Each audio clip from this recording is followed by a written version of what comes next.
सुश्री Kalli Purie, vice chairman India Today group, Supriya Prasad, ड्यू director India Today group.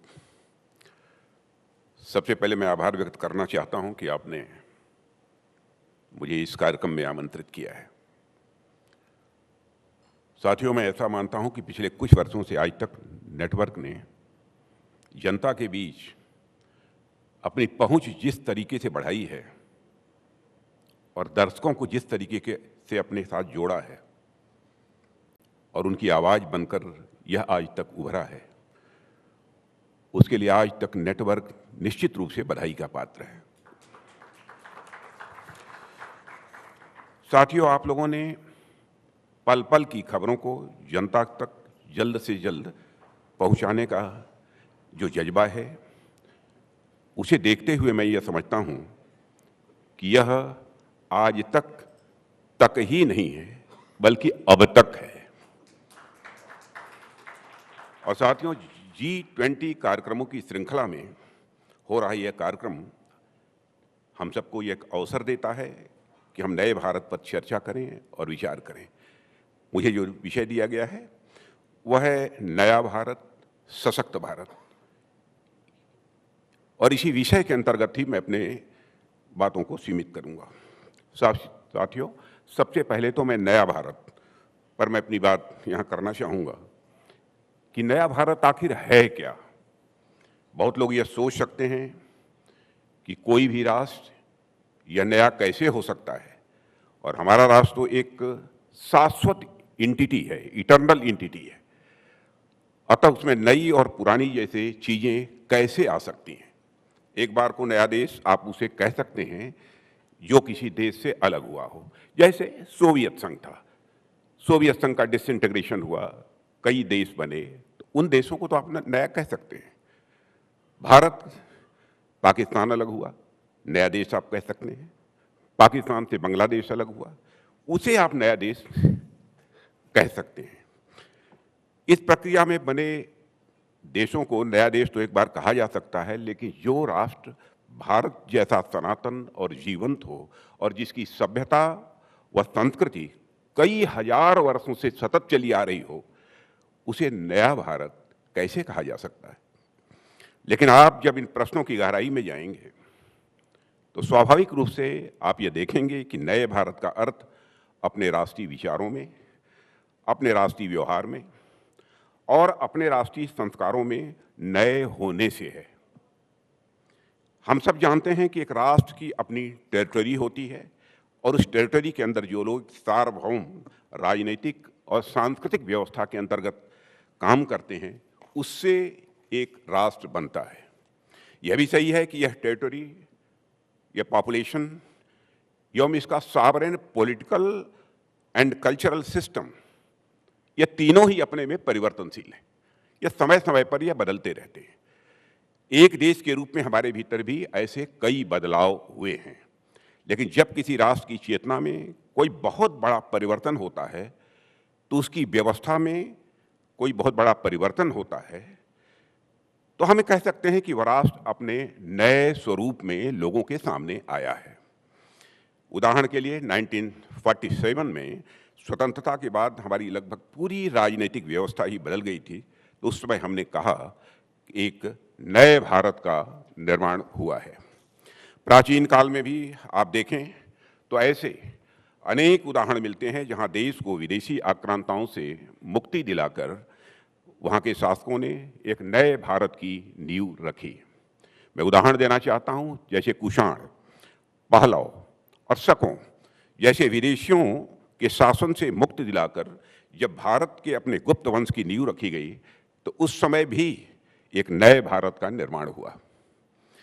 ठीक वैसे ही जब आज हम नए भारत के निर्माण की बात करते हैं, तो आप देख सकते हैं कि जब 21वीं शताब्दी का दूसरा दशक आया, तो भारत में एक नई चेतना का प्रसार हुआ था, और उसमें भी 2014 तो एक युगांतकारी परिवर्तन का यह वर्ष था।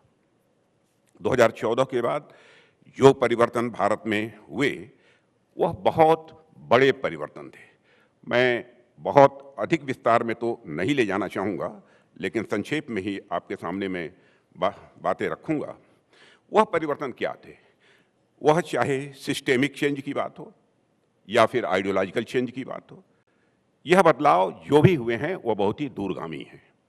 जैसा कि प्रधानमंत्री जी ने लाल किले के प्राचीर से भी कहा था कि बीते 9 साल और हमारे आने वाले 25 साल, अगले 1000 साल तक भारत के भविष्य को ये प्रभावित करेंगे। यह जो नया भारत निर्मित हो रहा है वह अधिक समृद्ध है, समर्थ है, यह सुरक्षित है और आत्मविश्वास से भरा हुआ यह भारत है। कुल मिलाकर मैं कहूं कि यह नया भारत एक सशक्त भारत है। अब यह सशक्त भारत कैसा है, इस बारे में भी मैं आपसे कुछ बातें करना चाहूँगा। साथियों, इस सशक्त भारत की शुरुआत मैं 2014 से करना चाहूँगा, लेकिन मैं ऐसा कतई नहीं कहूँगा कि यह जो परिवर्तन हुए वे सभी 2014 के बाद ही प्रारंभ हुए, ऐसा मैं नहीं कहूँगा। स्वतंत्रता से लेकर अब तक अलग अलग समय में अलग अलग स्तरों पर इन परिवर्तनों की नींव रखी गई है। इस सच्चाई को भी कोई नकार नहीं सकता है।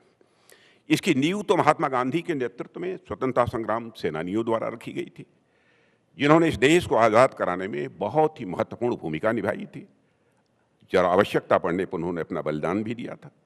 उन्होंने देशवासियों के भीतर स्वतंत्रता की चेतना का संचार भी किया था। उसके बाद सरदार पटेल ने इस देश की राजनीतिक एकता की नींव रखी। उन्होंने 560 से अधिक रियासतों का एकीकरण किया और इसलिए सशक्त भारत की नींव का जो पहला पत्थर डाला गया वह तो महात्मा गांधी, क्रांतिकारी सरदार पटेल, यह सब इन लोगों के द्वारा डाला गया।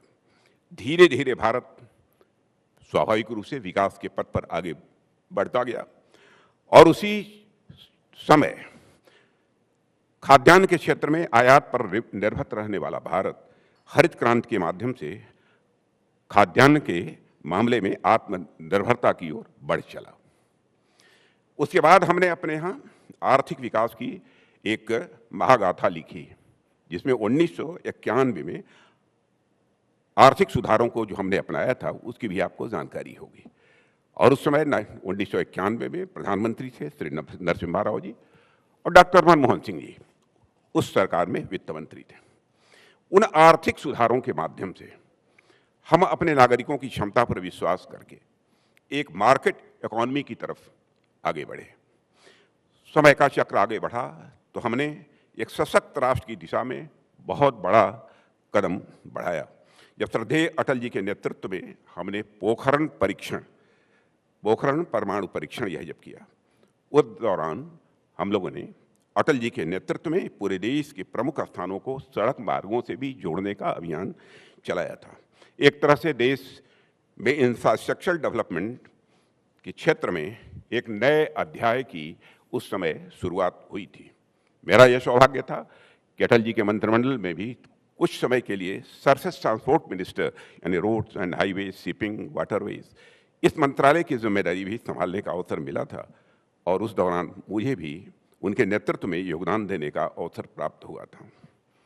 हालांकि दशक के महत्वपूर्ण परिवर्तनों को देखें तो मैं यह समझता हूँ सबसे बड़ा परिवर्तन यह है कि 2011-12 आते आते जनता में स्वतः एक प्रकार की वैचारिक चेतना धीरे धीरे जगने लगी। जनता में भ्रष्टाचार, परिवारवाद, जातिवाद व सरकार की अकर्मण्यता के विरुद्ध एक विक्षोभ स्वाभाविक रूप से उत्पन्न होने लगा था। उसके बाद जब जनता को अवसर मिला तो 2014 में उन्होंने अपने लोकतांत्रिक अधिकारों का बखूबी इस्तेमाल किया और अपने वोट की ताकत से एक युगांतकारी परिवर्तन किया और एक तरह से समय के पहिए को दूसरे दिशा में घूमने पर मजबूर कर दिया। साथियों, चाहे कोई भी राजनीतिक दल हो, वह चुनाव के दौरान जनता के मध्य जाता है और वह अपना पक्ष रखता है। प्रधानमंत्री जी ने जब नए भारत के निर्माण की बात करना प्रारंभ किया, मोदी जी ने, तो ऐसे अनेक लोग थे जिनके अंदर सरकारों के प्रति इतना अविश्वास भर चुका था कि उन्हें लग रहा था कि हम भी बस दिखाने के लिए, जनता का वोट हासिल करने के लिए यह सब सारी बातें कर रहे हैं। उन्हें लगा वास्तव में हम भी पुराने ढर्रे पर ही चलते रहेंगे। यह सोचना उनका स्वाभाविक था। लेकिन बीते 9 वर्षों में हमने यह सिद्ध किया है कि वो हमारी कथनी और करनी यानी वर्ड्स और डीड्स में हमारे कोई अंतर नहीं है।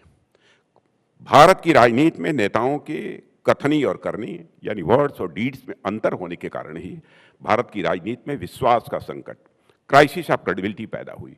और मैं कहना चाहूंगा कि 2014 के बाद भारत की राजनीति में पैदा हुए इस क्राइसिस ऑफ क्रेडिबिलिटी को हमने एक चैलेंज के रूप में स्वीकार किया और उस पर हमने विजय भी प्राप्त की। जो कहा वो किया। और राजनीति में शुचिता होनी चाहिए, उस दृष्टि से भी हमने प्रयास किया। मैं यह कोई दावा नहीं करना चाहता कि राजनीति से हमने भ्रष्टाचार को पूरी तरह से समाप्त कर दिया, पूरी तरह से शुचिता ला दी, लेकिन भ्रष्टाचार की चुनौती को हमने स्वीकार किया। काफ़ी हद तक हमने कामयाबी हासिल की है। शुचिता भी लाने में भी काफ़ी हद तक हमारा प्रयास यह कामयाब रहा है और निरंतर उस दिशा में हम आगे भी काम कर रहे हैं। एक दशक पहले देश में भ्रष्टाचार की क्या स्थिति थी और काले धन की क्या स्थिति हो गई थी, इस पर मैं आपसे कुछ बहुत लंबी चौड़ी बात तो नहीं करना चाहता, क्योंकि आप जानते हैं, मैं, आप और भारत का बच्चा बच्चा यह जानता है कि उन दिनों भ्रष्टाचार न रहकर भ्रष्टा 8 बन गया था, भ्रष्टा 16 बन गया था, भ्रष्टा 32 बन गया था। भ्रष्टाचार भ्रष्टा 8 बन गया था, भ्रष्टा 16 बन गया था, भ्रष्टा 32 बन गया था। भ्रष्टाचार पर लगाम लगाने की चर्चा तो बराबर होती थी, लेकिन हमने जिस कठोरता से उस भ्रष्टाचार पर काबू पाया है, मैं कह सकता हूं कि वह अभूतपूर्व है। भ्रष्टाचार को रूट आउट करना है कोई सामान्य बात नहीं है। अब भ्रष्टाचार पर इस पर मैं भाषण करूं तो लंबा समय लगेगा, लेकिन उसको चेक करने के लिए, उसको नियंत्रित करने के लिए सिस्टम्स में जहां पर जो बदलाव लाने की जरूरत पड़ी है वो हम लोगों ने लाने का प्रयास किया है। साथियों, हमें नए भारत का निर्माण करना था। इसके लिए हमें संसाधन चाहिए थे और सरकार के पास संसाधन तभी एकत्र हो सकते थे जब हम भ्रष्टाचार पर और काले धन पर लगाम लगाते। सरकार में आने के बाद हमने देखा कि किस प्रकार से मनी लॉन्ड्रिंग के माध्यम से देश की जनता का हक मारा जा रहा है और किस प्रकार से बड़े बड़े भ्रष्टाचारियों द्वारा जमा किए गए काले धन को अलग अलग तरीकों से इस्तेमाल करके सफ़ेद किया जा रहा है। देश के संसाधनों पर जिन गरीबों का हक है, उनका हक मार कर बैठे इन लोगों के खिलाफ कड़ी कार्रवाई हम लोग कर रहे हैं। जो लोग ब्लैक मनी की लॉन्ड्रिंग यानी धुलाई कर रहे थे, जो लोग ब्लैक मनी की लॉन्ड्रिंग यानी धुलाई कर रहे थे, आज सरकार उनकी लॉन्ड्रिंग कर रही है। हमारे यहाँ हमारे यह जो कार्य हैं, ये दिखाते हैं कि जिस नए भारत का निर्माण हम कर रहे हैं उसमें कोशिश है कि भ्रष्टाचार यह भ्रष्टा जीरो बनकर रह जाए। यानी नया भारत भ्रष्टाचार के खिलाफ जीरो टॉलरेंस रखता है। नए भारत के निर्माण से संबंधित जिस अगले मुद्दे की बात मैं यहाँ करना चाहता हूँ साथियों, वह है विभिन्न सामाजिक वर्गों का उचित प्रतिनिधित्व। कुछ समय पहले देश के कुछ राज्यों की हालत यह थी कि लगभग हर राज्य को 2-3 परिवारों के बीच ऐसा बांट दिया गया था, अधिकांश, हर राज्य को नहीं कहूँगा, अधिकांश कुछ ऐसे राज्यों को, कि आम जनता के पास कोई दूसरी चॉइस ही नहीं रहती थी। आप या तो एक परिवार को चुनिए या फिर दूसरे परिवार को चुनिए। इसलिए एक लंबे समय तक देश की जनता को कई राज्यों में सिर्फ 2 या 3 परिवारों के मध्य कोई न कोई किसी को चुनना पड़ता था और जनता भ्रमित रहती थी। कई राज्यों में सिर्फ डोमिनेंट परिवार या जाति को ही प्रतिनिधित्व दिया जाता था। यदि आप उस खास परिवार या जाति से संबंधित नहीं हैं तो मैंने देखा है कि बहुत सारे लोगों को हाशिए पर भी किया गया है। लेकिन हमने उस स्थिति को बदलने का पूरा प्रयास किया है।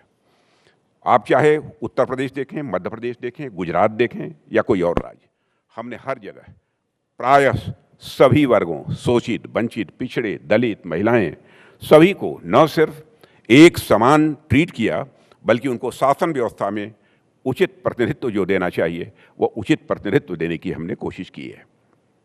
साथियों, इस प्रसंग में एक बात और मैं जोड़ना चाहता हूँ। पूर्व में एक ऐसा भ्रम उत्पन्न कर दिया गया कि सोशल जस्टिस एवं जनरल कैटेगरी के गरीबों के वेलफेयर में एक अंतर विनोद है, दोनों में एक कंट्राडिक्शन है। सामान्य वर्ग के जो गरीब लोग हैं उनको सिर्फ सामाजिक न्याय की गलत समझ के कारण आज तक वंचित रखा गया। हमने उनको भी हर जगह उचित प्रतिनिधित्व देने का भरपूर प्रयास किया है। हमने सामाजिक न्याय का सही अर्थ लगाया और हम शोषित, वंचित, पिछड़े, दलित के साथ साथ सामान्य वर्ग के गरीबों को भी देश के विकास की मुख्य धारा से जोड़ने का काम किया है। यह एक ऐसा सामाजिक न्याय है जो साफ नीयत के आधार पर किया गया है। यह डोमिनेंट फैमिली या कास्ट बेस्ड नहीं, बल्कि एक ईमानदार और साफ नीयत वाला यह सामाजिक न्याय है। यह सोशल जस्टिस के वास्तविक अर्थ को मूर्त रूप प्रदान करने वाला यह सोशल जस्टिस है। हम जिस भारत के लिए कार्य कर रहे हैं वह नया भारत सामाजिक तौर पर सबको साथ लेकर चलने वाला यह भारत है।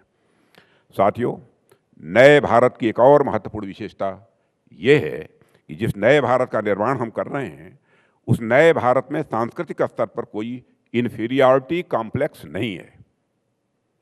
इस नए भारत को अपनी रूट्स पर, अपनी जड़ों पर गर्व है। नए भारत को अपनी विरासत पर गर्व है, अपनी भाषाओं पर गर्व है। और साथियों, हमारा नया भारत अब यह स्वीकार करने को तैयार नहीं है कि वह कमज़ोर लोगों का देश है। वह स्वीकार करने को तैयार नहीं है कि उसने विदेशी आक्रांताओं के सामने अपने हथियार डाल दिए। हमारा नया भारत उन कहानियों को पढ़ रहा है जिसमें हमारे लोगों ने वीरता से लड़ते हुए इस भारत भूमि की रक्षा की है। हाँ, कुछ विसंगतियां ऐसी थीं जिसकी वजह से हम 1000 साल तक गुलाम रहे, लेकिन उसका किंचित यह अर्थ नहीं है कि हमारे अंदर साहस अथवा शौर्य अथवा वीरता की किसी प्रकार की कोई कमी रही। यह सही है कि हम गिरे, पर जैसा कहा गया है कि our greatest glory is not in never falling but in rising every time we fall.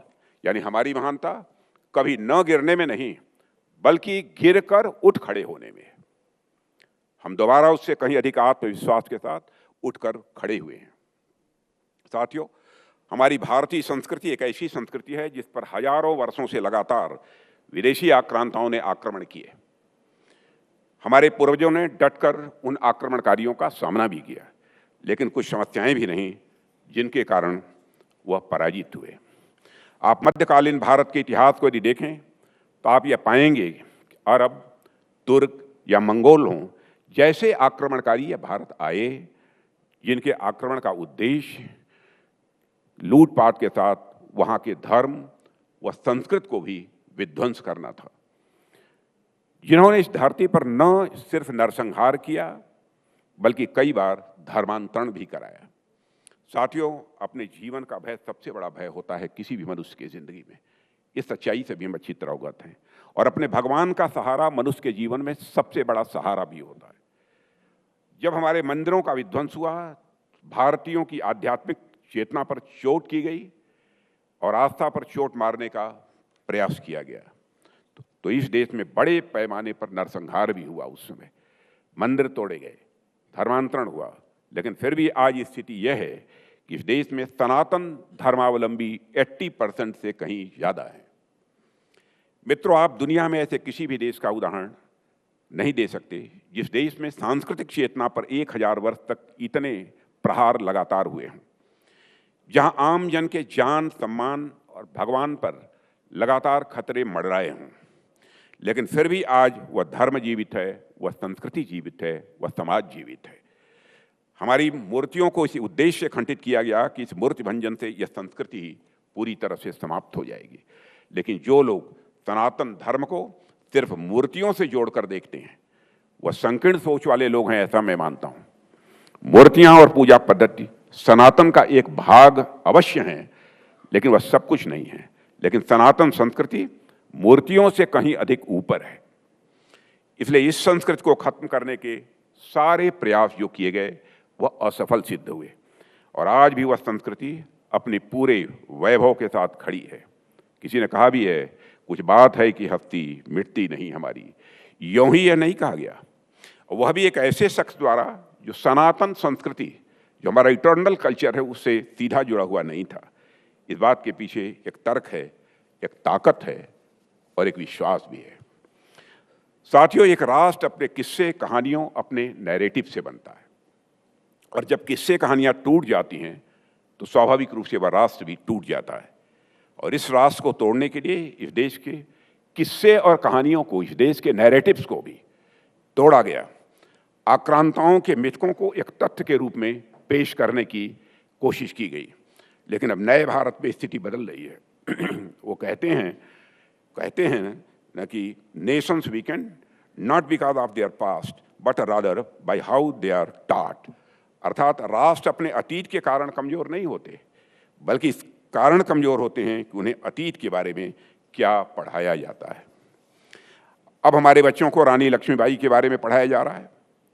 अब हमारे बच्चे यह पढ़ रहे हैं कि कैसे सिंध के राजा दाहिर सेन ने, श्रावस्ती के राजा सुहेल देव ने और भारत के सम्राट चंद्रगुप्त मौर्य आदि ने अपने समय में बहादुरी से इस देश की रक्षा की थी, यह पढ़ाया जाता है।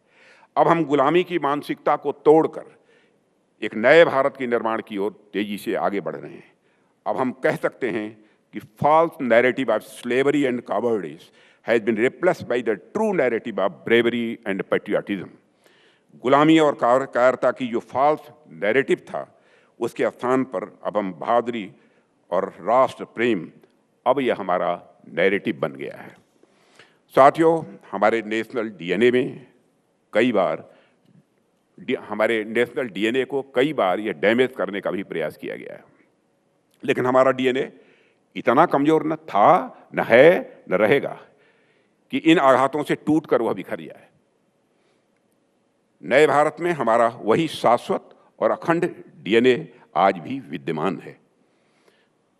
नए भारत की एक और विशेषता साथियों में बतलाना चाहूंगा कि नया भारत एस्पिरेशनल है। नया भारत अपने लिए बड़े लक्ष्य निर्धारित कर रहा है। इसका उदाहरण आप इस बात से देख सकते हैं कि पहले कभी जब हमारे ओलंपिक में 2-3 मेडल आते थे तो हम कहा करते थे अगली बार हम 6 मेडल लाएंगे। लेकिन अब ऐसा नहीं है। अब हम अपने राष्ट्र के लिए 100 मेडल लाने का लक्ष्य रखते हैं। यदि दुर्भाग्य से इस लक्ष्य को हम प्राप्त नहीं कर पाते तो हम कहते हैं कि अगली बार हम 200 मेडल हासिल करेंगे। यह चेतना है नए भारत की। और साथियों, 60s और 70s की लो इकोनॉमिक ग्रोथ को उस समय आपको मालूम होगा कुछ लोगों ने हिंदू रेट ऑफ ग्रोथ कहा था और यह कहकर भारत का यह मजाक उड़ाने की कोशिश की थी। आज वही हिंदू रेट ऑफ ग्रोथ दुनिया की सबसे तेज गति से बढ़ती हुई अर्थव्यवस्था बन गई है। लगभग 1 दशक पहले की बात है जब मॉर्गन स्टैनले ने फ्रेजाइल 5 के नाम से दुनिया की सबसे खराब इकोनॉमिक कंडीशन जिन देशों की थी, जो फ्रेजाइल 5 में भारत को रखा था, आज वही मॉर्गन स्टैनले आज फेबुलस 5 में हमारे भारत को रखने को मजबूर हुआ है। अर्थव्यवस्था के मामले में हमने इतनी बड़ी छलांग लगाई है कि पिछले 9 सालों में हम दुनिया की टॉप 10 इकोनॉमीज में से निकलकर आज टॉप 5 इकोनॉमीज में आकर खड़े हो गए हैं। और मैं दावे के साथ कहना चाहता हूं, और प्रधानमंत्री जी ने इसमें गारंटी भी दी है, आप सबको जानकारी है। और मॉर्गन स्टैनले तो यह कहा है, इस फाइनेंशियल फर्म ने, इस पॉसिबिलिटी को भी रूल आउट नहीं किया जा सकता कि 2047 आते आते भारत दुनिया की टॉप 3 इकोनॉमीज में आकर खड़ा हो जाएगा। और अब प्रधानमंत्री ने तो गारंटी दी है और अब तक देश को आश्वासन देने वाले नेता तो मिलते रहे हैं, लेकिन गारंटी देने वाले नेता आपने शायद नहीं सुना होगा। इस बार लाल किले से प्रधानमंत्री ने गारंटी दी है और यह है हमारा नया भारत, जहां प्रधानमंत्री के अंदर भी आज वह साहस है, वह कुव्वत है कि देश को गारंटी दे रहा है कि यह होकर रहेगा।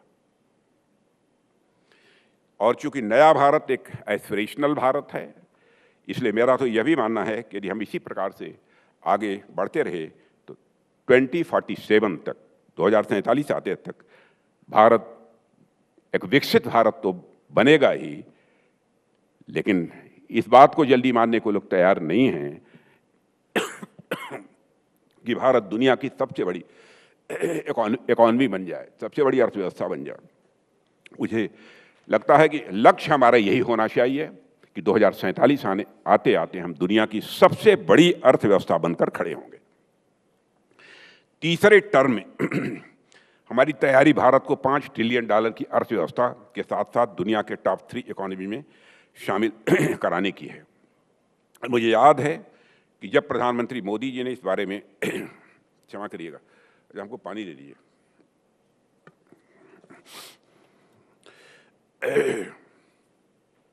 बन लिया।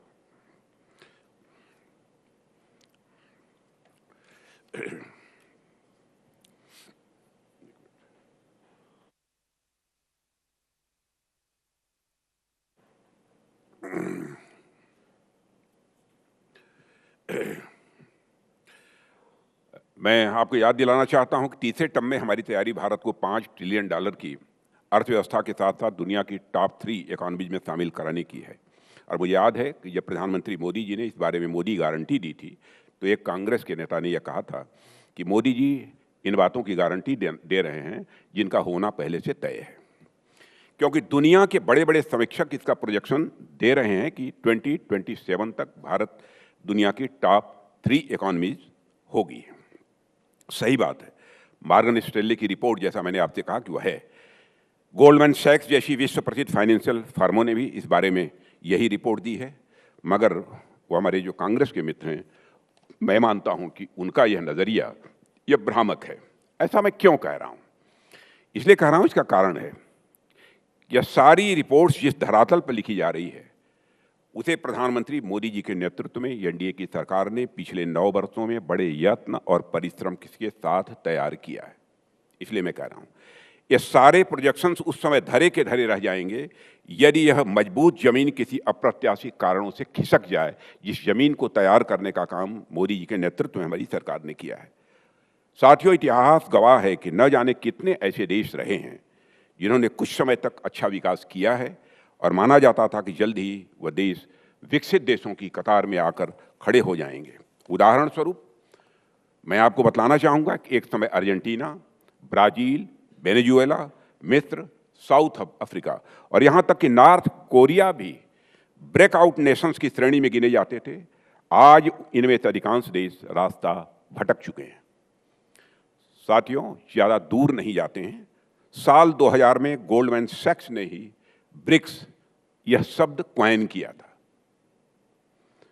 और माना था कि ये सारे देश आने वाले समय में दुनिया की अर्थव्यवस्था के ग्रोथ इंजन बनकर खड़े होंगे और इसमें चीन और भारत को छोड़ दें तो बाकी देश सभी रास्ता भटक गए। भारत की भी विकास की पटरी से उतर गया था जब इसके पहले का शासन था। याद करिए कैसे भारत की गिनती फ्रजाइल 5 देशों में होने लगी थी और कारण था कि जो धरातल 2000 में श्री अटल बिहारी वाजपेयी की सरकार ने तैयार किया था वह यूपीए के 10 सालों में खिसक गया था और भारत की गिनती फ्रजाइल इकोनॉमीज में होने लगी थी। बड़ी मुश्किल से और कोरोना जैसी विश्वव्यापी चुनौतियों के बावजूद भारत की विकास यात्रा अब जाकर पटरी पर वापस लौटी है और वह तेजी से आगे बढ़ रही है। मित्रों, अब यह देश 2013 की निराशा और हताशा में वापस नहीं जाना चाहिए। यही हम समस्त देशवासियों को संकल्प लेने की आवश्यकता है। साथियों, जब हम सरकार में आए थे और हमने देश भर में शौचालय बनाने का निर्णय लिया तो यह सवाल उठा कि 60 सालों में इतने शौचालय नहीं बन पाए तो इतने 3-4 वर्षों में इतने शौचालय कैसे बन पाएंगे। 10 करोड़ शौचालय हम लोगों ने बनाया। हमसे पूछा जाता था कि 60 सालों में जब सारे गांवों में बिजली नहीं पहुंच पाई तो जो भी लगभग 19,000 गांव ऐसे ही पड़े हुए हैं उसमें इतनी जल्दी आप, हम लोगों ने कहा था विद इन ईयर सबको बिजली देंगे, कैसे संभव हो पाएगा। वह हमने करके दिखाया। हम भविष्य की समस्याओं के समाधान के लिए लगातार अभी से प्रयास कर रहे हैं। हम सभी जानते हैं कि वाटर क्राइसिस पूरी दुनिया के लिए एक बहुत बड़ा चैलेंज और रियलिटी है, यह रही है और हम इस समस्या से निपटने के लिए पूरे देश भर में जो कर रहे हैं आपको जानकारी है। हर घर में नल और हर नल से जल, और इस उद्देश्य को ध्यान में रखते हुए 12 करोड़ घरों तक हमने स्वच्छ जल भी पहुंचाया है। देश की संसद में हमारा यह कहकर मजाक उड़ाया जाता था कि डिजिटल इंडिया तो एक मिथ है, डिजिटल इंडिया तो एक मिथ है। कोई आलू प्याज खरीदने के बाद कैसे किसी सब्जी वाले के बैंक अकाउंट में अपने पैसे भेज सकता है, यह बात कही जाती थी। लेकिन हमारा नया भारत मिथकों को तथ्यों में बदल रहा है। हमारा नया भारत मिथ्यों को तथ्यों में बदल रहा है। लोग आज आंकड़े उठाकर देख सकते हैं कि पूरी दुनिया में सबसे ज़्यादा डिजिटल ट्रांजैक्शन यदि कहीं पर हो रहे हैं तो हमारे और आपके देश भारत में हो रहे हैं। गली मोहल्लों से लेकर बाजार और माल तक हर दुकानदार के यहाँ आपको एक QR अधिकांश दुकानदारों के पास आपको QR कोड ये मिल जाएगा। 2013-14 में जहां लगभग 127 करोड़ डिजिटल ट्रांजैक्शंस होते थे, वह 2022-23 तक आते आते ये डिजिटल ट्रांजैक्शंस की संख्या बढ़कर 12,735 करोड़ तक पहुंच गई, यानी 2013-14 के कंपैरिजन में ये उसका 100 गुना था। साथियों, इसके अलावा हमारी सरकार ने देश के दो महत्वपूर्ण स्तंभ शिक्षा और स्वास्थ्य पर भी पर्याप्त ध्यान दिया है। शिक्षा के क्षेत्र में आप देखें तो हमने 7 नए IIT, 7 नए IIMs बनवाने के साथ साथ देश भर में लगभग 400 नई यूनिवर्सिटीज इस्टेब्लिश की हैं। इतने कम समय में इतनी यूनिवर्सिटीज कभी भी भारत में इस्टेब्लिश नहीं हुई हैं। हमने नई राष्ट्रीय शिक्षा नीति को भी इंट्रोड्यूस किया है। शिक्षा जगत में एक रेडिकल चेंज लाने का भी हम लोगों ने काम किया है। साथियों, शिक्षा के साथ साथ यदि मैं स्वास्थ्य के क्षेत्र की बात करूं तो मुझे आपको बताते हुए ये बेहद खुशी होती है कि एक तरफ जहां देश में 2014 की तुलना में एम्स की संख्या 3 गुनी हो गई है, वहीं आयुष्मान भारत योजना के माध्यम से 50 करोड़ लोग इस योजना से लाभान्वित हो रहे हैं। 5 लाख तक का सालाना मुफ्त हेल्थ इंश्योरेंस उन्हें प्रोवाइड किया जा रहा है। नए भारत के लिए सर्वे भवन्तु सुखिनः, सर्वे भवन्तु सन्तु निरामया कोई यह जाप मंत्र भर नहीं है, बल्कि यह हमारा जीवन तंत्र है। मित्रों, इसके अलावा जिस तरह से हमने अपने कार्यकाल में सड़क, एयरपोर्ट और रेलवे में इंफ्रास्ट्रक्चर डेवलपमेंट को बढ़ावा दिया है, उसकी तारीफ तो हमारे विपक्षी भी दबे मुंह करते हैं। 2014 तक जहां भारत के पास 97,000 किलोमीटर के नेशनल हाईवेज थे, वहीं आज यह संख्या बढ़कर लगभग 1.5 लाख किलोमीटर हो चुकी है। और 2014 में भारत के पास जहां सिर्फ 74 एयरपोर्ट्स थे, आज उनका नंबर बढ़कर 148 पहुंच चुका है। साथियों, पिछले 9 सालों में भारत ने जो प्रोग्रेस की है उसके आप सब साक्षी रहे हैं, लेकिन मैं फिर भी यह अचीवमेंट इसलिए गिना रहा हूं ताकि मैं यह बता सकूं कि हमारा जो एस्पिरेशनल इंडिया है उसने विकास के संबंध में महत्वाकांक्षा की सारी सीमाओं को तोड़ दिया है और पूरे ऊर्जा के साथ एक नए भारत का निर्माण वह कर रहा है। और मित्रों, आप लोगों ने पढ़ा होगा कि किसी समय जूलियस सीजर ने एक विशाल युद्ध जीतने के बाद वो कहा था, आई केम, आई सा, आई कंकर। यानी मन में दृढ़ इच्छा शक्ति हो, संकल्प शक्ति हो, तो बड़े से बड़े काम भी आसानी से किए जा सकते हैं। और उसी तर्ज पर आज हम ये कह सकते हैं कि we came, we promised and we delivered.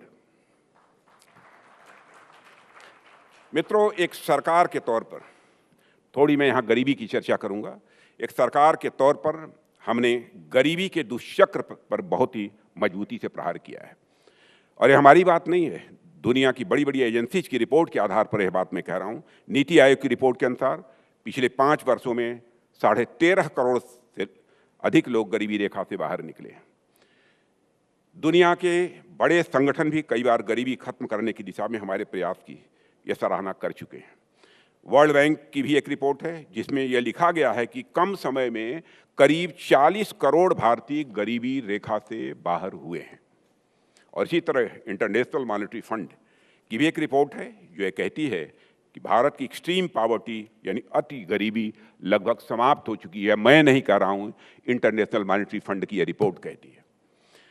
साथियों, हमारे नए भारत के निर्माण का एक जो और महत्वपूर्ण तत्व है वह है आत्मनिर्भरता, सेल्फ रिलायंस।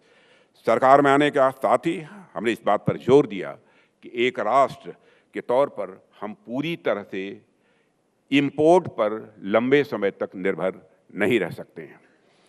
यदि हम एक नए भारत का निर्माण करना है तो यह आवश्यक है कि यदि किसी वस्तु का उपभोग हमारे देश में हो रहा है तो उसका उत्पादन भी हमारे देश में ही होना चाहिए। इसलिए भारत आज हर क्षेत्र में आत्मनिर्भरता की ओर तेजी के साथ कदम आगे बढ़ा रहा है। रक्षा मंत्री होने के नाते, और यदि मैं रक्षा क्षेत्र में सेल्फ रिलायंस की बात करूं तो मैं आपसे बताना चाहूँगा कि जब 2014 यानी 2014 में हम सरकार में आए थे तो हमने देखा कि भारत रक्षा क्षेत्र के मामलों में लगभग पूरी तरह से इंपोर्ट पर आश्रित है। हमने इस पर विचार किया कि भारत जैसा विशाल देश किसी भी इंपॉर्टेंट सेक्टर में इंपोर्ट पर लंबे समय तक निर्भर नहीं रह सकता है, और यदि हम डिफेंस इक्विपमेंट और प्लेटफॉर्म का सिर्फ इंपोर्ट करते रहेंगे तो यह डिफेंस सेक्टर में हमें दूसरे देशों पर लगातार यह डिपेंडेंट बनाकर ही रखेगा, और यह डिपेंडेंसी हमारे स्ट्रेटजिक ऑटोनॉमी के लिए भी निश्चित रूप से बाधक होगी ही होगी। और मित्रों, बिना सेल्फ रिलायंस के हम ग्लोबल इशूज पर अपने नेशनल इंटरेस्ट के अनुसार डिपेंडेंट डिसीजन भी नहीं ले सकते। यह बात भी पक्की है, और इसके साथ ही हम दूसरे देशों से जितना ज़्यादा इक्विपमेंट इंपोर्ट करेंगे वो हमारे बैलेंस ऑफ ट्रेड पर भी उतना ही एडवर्स इम्पैक्ट डालेगा, और ये हमारी इकॉनमी के लिए कदापि अच्छा नहीं कहा जा सकता। और यदि हम नेट इंपोर्टर की बजाय नेट एक्सपोर्टर हुए तो इससे न सिर्फ हमारी इकॉनमी ही मजबूत होगी बल्कि हमारे यहाँ एम्प्लॉयमेंट की अपॉर्चुनिटीज भी स्वाभाविक रूप से बढ़ेंगी। इसलिए हमने रक्षा क्षेत्र में आत्मनिर्भरता की ओर कदम बढ़ाया है, और हमारी तीनों सर्विसेज द्वारा 4 पॉजिटिव इंडिजिनाइजेशन लिस्ट जारी की गई है। उनका नंबर है 410, और मैं आपको जानकारी देना चाहूँगा कि हम लोगों ने संकल्प लिया है, चाहे जो कुछ भी हो जाए, हम 410 आइटम्स जो अब तक बाहर से इंपोर्ट करते रहे हैं, हम बाहर से भी इंपोर्ट नहीं करेंगे, भारत में बनेंगे और भारतवासियों के हाथों से बनेंगे। हम उसे भारत में बना रहे हैं और भारतवासियों के हाथों से बना रहे हैं। ठीक इसी प्रकार हमारे डिफेंस पब्लिक सेक्टर अंडरटेकिंग्स द्वारा भी 4 जो पॉजिटिव इंडिजिनाइजेशन लिस्ट जारी की गई है, जिसमें लगभग 4,666, फिर से मैं दोहराना चाहता हूँ, 4,666 ऐसे आइटम्स हैं जिनके बारे में हमने फैसला किया है कि अब वो भारत में बनेंगे। यह सब सारे आइटम पूरी तरह से इंडिजिनाइज्ड होंगे, हम विदेशों से नहीं खरीदेंगे। उसके लिए समय सीमा निर्धारित की है। कुछ के लिए 2024 रखा है, कुछ के लिए 2025 रखा है, कुछ के लिए 2026 रखा है। डिफेंस आइटम्स के इंपोर्ट पर हमने न सिर्फ बैन लगाया बल्कि हमने उसे खुद भारत में ही निर्मित करने पर विशेष बल दिया है। आज नया भारत INS विक्रांत जैसे स्वदेशी एयरक्राफ्ट कैरियर बना रहा है। मित्रों, आप सबको जानकारी है, आज नया Bharat indigenous light combat aircraft बना रहा है। यह हमारे प्रयासों का परिणाम ही है कि हमारे सैनिकों के हाथों में जो हथियार हैं उनमें से बहुत सारे यह भारत में निर्मित हुए हैं। हम हर क्षेत्र में आत्मनिर्भरता की ओर तेजी के साथ आगे बढ़ रहे हैं। एक आत्मनिर्भर देश के रूप में आज हमारे कदम चंद्रमा और मंगल को छूने जा रहे हैं। 23 अगस्त की प्रतीक्षा करिए।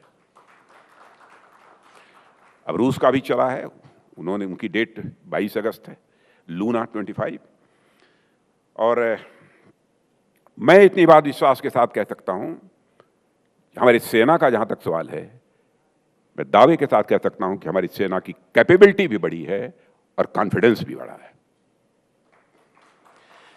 और साथियों, आप सब जानते हैं कि 1947 में स्वतंत्रता के पश्चात हमने कोल्ड वार के बाईपोलर वर्ल्ड में से किसी भी गुट को चुनने के बजाय गुट निरपेक्ष रहना ज़्यादा उचित समझा था। और हमारी गुट निरपेक्षता कई बार एस्केपिस्ट, यानी इसे पलायनवादी कहते हैं, पलायनवादी सी प्रतीत होती रही। लोग कहते थे पलायनवादी हैं। उस समय स्थिति ऐसी थी कि हम अपने प्रत्येक निर्णय के लेते समय इस बात की चिंता करते थे कहीं किसी दूसरे गुट के ऊपर इसका प्रभाव न पड़े। लेकिन आज स्थिति अलग है। आज भारत की स्थिति यहाँ तक पहुँच चुकी है कि वो अपनी राष्ट्रीय जरूरतों के अनुसार किसी भी गुट या ब्लॉक के साथ बात करने को तैयार है। आज हम नॉन अलाइनमेंट में नहीं बल्कि इशूज बेस्ड मल्टी अलाइनमेंट में विश्वास रखते हैं। आज हमारी सोच एस्केपिस्ट नहीं है, पलायनवादी नहीं, बल्कि प्रोएक्टिव और प्रैग्मेटिक है। भारत के डिफेंस और डिप्लोमेसी में बहुत आए सारे तमाम बदलावों का यह नतीजा इसे मैं मानता हूँ कि आज भारत के साथ दुनिया की बड़ी बड़ी ताकतें हमसे हाथ मिला रही हैं, और यह मैं समझता हूँ कि करिश्मा नहीं है तो इसे और क्या कहेंगे कि आज हमें रूस S-400 भी दे रहा है। तो अमेरिका प्रीडेटर ड्रोन भी दे रहा है। आज हम निर्णय लेते समय मित्रों यह नहीं सोचते हैं कि इससे फला देश नाराज हो जाएगा या कौन सा देश खुश होगा, कौन नाराज होगा, यह नहीं चिंता करते, बल्कि आज भारत पूरी संप्रभुता के साथ बिना किसी दबाव अपने निर्णय लेने की यह क्षमता रखता है। मैंने अभी यहाँ भारत के प्राग्मेटिक अप्रोच की बात की है। प्राग्मेटिक अप्रोच का एक बेहतरीन उदाहरण है पोखरण 2, जहाँ एक राष्ट्र के रूप में हम पर कई दबाव थे, सैंक्शंस थे, लेकिन अटल जी के नेतृत्व में हमने न सिर्फ दूसरे राष्ट्रों से बात की, बल्कि उन सैंक्शंस को ख़त्म कराया, बल्कि हमने वह किया जो हमारे देश के लिए पूरी तरह से उचित था। 1971 में भारत पाकिस्तान युद्ध के दौरान भी मैं कह सकता हूं कि तत्कालीन प्रधानमंत्री श्रीमती इंदिरा गांधी ने बिल्कुल प्राग्मेटिक अप्रोच अपनाई और मैं समझता हूं कि एक डिसाइसिव उन्होंने काम किया था, निर्णय लिया था। साथियों, आज भारत G20 की अध्यक्षता कर रहा है।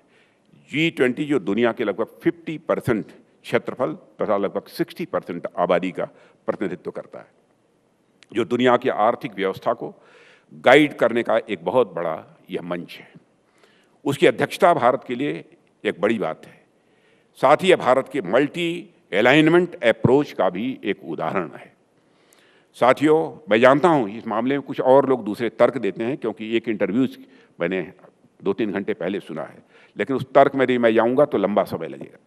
साथियों, एक और बात है जिसकी चर्चा किए बिना मेरी बात अधूरी रह जाएगी, क्योंकि जो विषय दिया गया था, और वह है हमारे भारत का नवयुवक।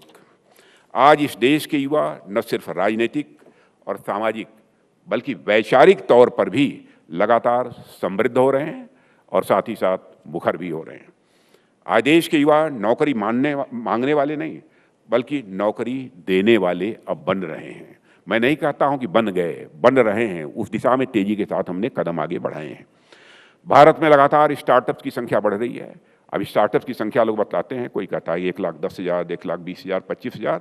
एग्जैक्टली ये नंबर बतलाना घटते बढ़ते रहते हैं, इसलिए वो उचित नहीं होगा। यूनिकॉर्न्स का नंबर भी कितना बढ़ा है, ये सब आपकी जानकारी में है।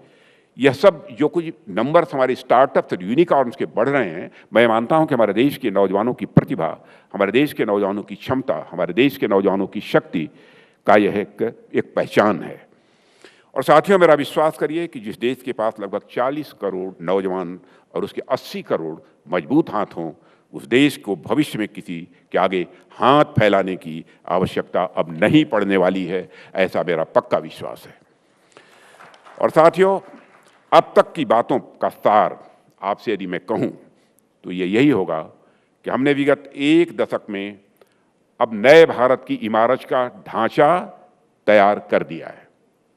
अब हमें इस ढांचे को एक खूबसूरत इमारत के रूप में बदलना है और इसलिए आने वाले 25 वर्ष इस नए भारत रूपी इमारत के लिए बहुत ही क्रूशियल होने वाले हैं और आने वाले 25 वर्ष ये निर्धारित करेंगे कि यह इमारत कितनी सुंदर और कितनी भव्य बनेगी। 2047 में हमें अपने भारत को सिर्फ विकसित राष्ट्र ही नहीं बनाना है, बल्कि हमें अपने भारत को एक सशक्त भारत तक की यात्रा को भी हमें पूरा कराना है। अंत में इससे ज़्यादा कुछ न कहते हुए मैं इस कार्यक्रम की सफलता के लिए अपनी हार्दिक शुभकामनाएं देता हूं और इसके साथ ही जो इसके आयोजक हैं उनके प्रति भी आभार व्यक्त करना चाहता हूं कि उन्होंने मुझे इस कार्यक्रम में अपने विचार रखने के लिए आमंत्रित किया है। आप सबको बहुत बहुत धन्यवाद।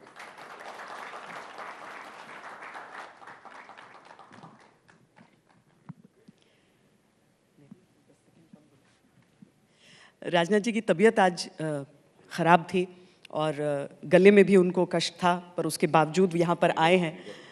फीवर भी, भाई मैंने बुखार और गले में दर्द होने के बावजूद वो यहाँ पर आए थे और मुझे लगता है कि बहुत अच्छे से आपने ये जो सारी बातें यहाँ पर रखी हैं, खासकर भ्रष्टाचार का जो गणित है 4, 0 और 16 का गणित, वो बड़ा दिलचस्प रहा यहाँ। लेकिन आपकी बातें सुनते हुए राजनाथ जी, मैं खाली एक दो चीज़ें मैं आपसे G20 से जुड़ी भी जानना चाहती हूँ और ये सारी बातें सुनकर ऐसा लगा कि चुनाव का रोड मैप भी तय हो गया है। भ्रष्टाचार के प्रहार के साथ सरकार ने जितनी बातें की और नए भारत के निर्माण की जो बात, वैसे मैं बतला दूं, जिस प्रकार की हम राजनीति करते हैं, हम राजनीति केवल सरकार बनाने के लिए नहीं करते हैं। सरकार बनाना भी एक लक्ष्य है, लेकिन राजनीति हम केवल सरकार बनाने के लिए नहीं करते हैं। हम राजनीति करते हैं तो देश बनाने के लिए हम राजनीति करते हैं, समाज बनाने के लिए हम राजनीति करते हैं। और सामने जो गठबंधन बन गया है, भारत नहीं बल्कि इंडिया, उससे चुनौती मिलने वाली है इस पर। नहीं, जो भी चुनौती आएगी, मुझे अपने देश की जनता पर पूरा भरोसा है। जो कुछ भी हम लोगों ने किया है उस पर हमको भरोसा है। गठबंधन चाहे जितना भी स्ट्रांग बन जाए, नहीं, उसकी हमको कोई चिंता नहीं है। अपने काम हमारी थिंकिंग, हमारी अप्रोच सदैव हमारी पॉजिटिव रहती है, सकारात्मक हम सोचते हैं, नकारात्मक सोच हमारी नहीं रहती है। वो जितने भी बड़े गठबंधन बनाना हो, गठबंधन बना लें, जितने लोगों को जोड़ना है जोड़ लें। हमारे साथ भी 39 पॉलिटिकल पार्टीज हैं, उनके साथ अभी 24 हैं। और एक आखिरी सवाल, G20 का लीडर्स समिट, अब उसके साथ हमारी प्रेसिडेंसी का समापन भी होगा, हम हैंडओवर करेंगे अगले देश को, लेकिन इस दौरान आपके हिसाब से G20 का नेतृत्व करते हुए सबसे बड़ी उपलब्धि भारत की क्या रही? मैं समझता हूं कि बहुत सारे दुनिया के दूसरे देशों से जो लोग आएंगे, भारत को नज़दीक से देखने का उनको अवसर मिलेगा। अब वैसे भी दूर से भी अब लोगों ने भारत को जो देखना और समझना प्रारंभ किया है, भारत के प्रति इंटरनेशनल कम्युनिटी में लोगों की एक धारणा बदल गई है। लोग यह मानने लगे हैं कि भारत अब पहले वाला भारत नहीं रहा, भारत अब कमजोर भारत नहीं रहा, भारत अब ताकतवर भारत बन गया है। और भारत का स्टेचर, मैं समझता हूँ हर पढ़ा लिखा व्यक्ति ये महसूस करता है इंटरनेशनल कम्युनिटी के। केवल मैं इस पब्लिक ऑडियंस के सामने कह रहा हूँ ऐसा नहीं है, मैं तो दुनिया के कई देशों में बराबर साल में कम से कम 10-15-20 देशों में मैं जाता हूँ, और पहले भी मैं गया हूँ, और देखता हूँ उनके व्यवहार में जिस तरीके का बदलाव आया है। अब मैं एक दो घटनाओं की चर्चा नहीं कर सकता यहाँ पर, नहीं तो मेरे लिए वो चौंकाने वाली बात थी, हमारे वहाँ के एम्बेसडर के लिए चौंकाने वाली बात थी। 2-3-4 देशों में हम कल्पना भी नहीं कर सकते थे कि एक मिनिस्टर किसी कैबिनेट, किसी गवर्नमेंट का, भारत का आएगा और उसके साथ इस तरीके से पेश आएगी यह हुकूमत इस देश की। तो बड़ा है। जिस तरह से आपने यहाँ पर जिक्र किया अटल जी का पोखरण के समय की बात, या फिर आपने इंदिरा गांधी को भी श्रेय दिया, उन्होंने अपने समय में जो निर्णय लिया, 1971 का दिया। आपको लगता है G20 में विपक्ष भी आपका उतना ही साथ देगा, दुनिया के सामने एक सशक्त छवि, एक सुर में बोलने में? नहीं, विपक्ष को देना चाहिए। और मैं तो परमात्मा से प्रार्थना करूंगा कि हमारे यहाँ जो विपक्ष हो, विपक्ष की कभी भी सोच नकारात्मक न हो, बल्कि वह सदैव परमात्मा उनकी सोच को सकारात्मक बनाकर रखे। चाहे वह विपक्ष में रहें, चाहे हम विपक्ष में रहें, हमारी सोच सदैव सकारात्मक होनी चाहिए, पॉजिटिव होनी चाहिए। बहुत बहुत धन्यवाद हमारे मंच पर आने के लिए, अपने विचार